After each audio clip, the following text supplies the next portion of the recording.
Hi everyone and welcome to section 29, Natural Language Processing, or NLP, and the NLP Intuition Lecture.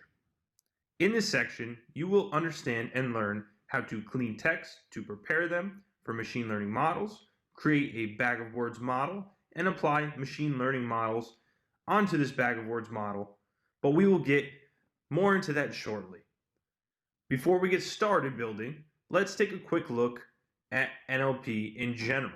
What is natural language processing? And let's take a quick historical look at where this area of research comes from. So what is NLP? Or how can we give a general definition to natural language processing? NLP is an area of computer science and artificial intelligence concerned with the interactions between computers and human or natural languages.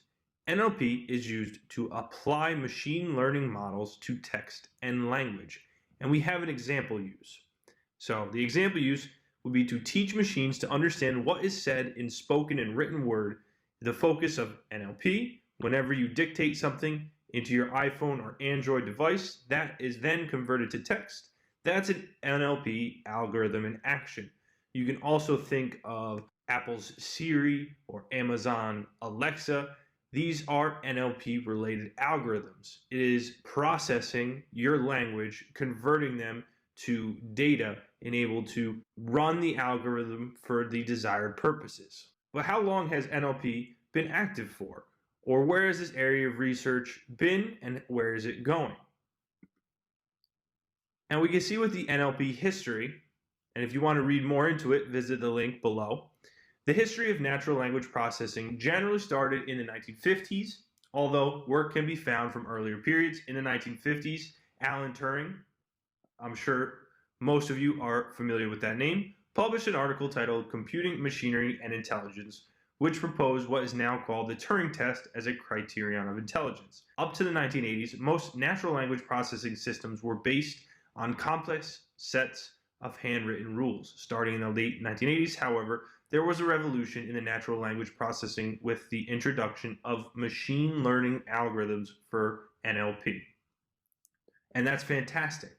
But even more recent, the research has focused on unsupervised and semi-supervised learning algorithms. And we've also seen, especially as of lately, a huge push into deep learning techniques for NLP. Research in this area is highly active, and it's an exciting time for NLP-related algorithms and NLP in general. So now we have an idea of natural language processing and some information surrounding it, but let's take a look at some uses. We have some use cases that include sentiment analysis, or identifying the mood or subjective opinions within large amounts of text, and you are going to be building a similar model in this section with restaurant reviews being positive or negative.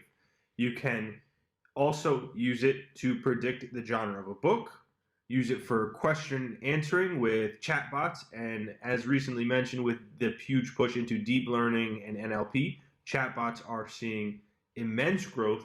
You can also use it to build a machine translator or a speech recognition system along with document summarization. And we also have a range of NLP related libraries that include the following examples: the Natural Language Toolkit, NLTK, spaCy, Stanford NLP, and OpenNLP.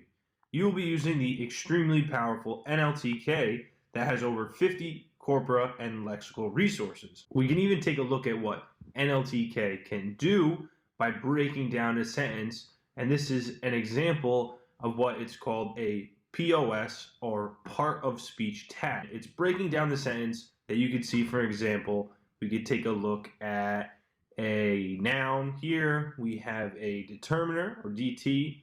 You have the cardinal number, and an example of an adjective for the JJ tag. And this just breaks down the speech, the part of speech, with the tags associated with each for the specific words. And you can go even further with NLP to run operations such as this to visualize semantic information about words and their relationships to one another, or even visualize learned embeddings, or have words that are similar clustered nearby each other. For the purpose of the practical work in this section, you'll be working with the Bag of Words model. It's a highly popular and relevant in NLP because it's a model used to pre-process text to classify before fitting the classification algorithms on the observations containing the text. It involves two things: a vocabulary of known words and a measure of the presence of known words. And in this part of the course, you will understand and learn how to clean text to prepare them for machine learning models, create a Bag of Words model, and apply machine learning models onto this Bag of Words model. With that, it's time to move on to the next lecture. Enjoy NLP and enjoy machine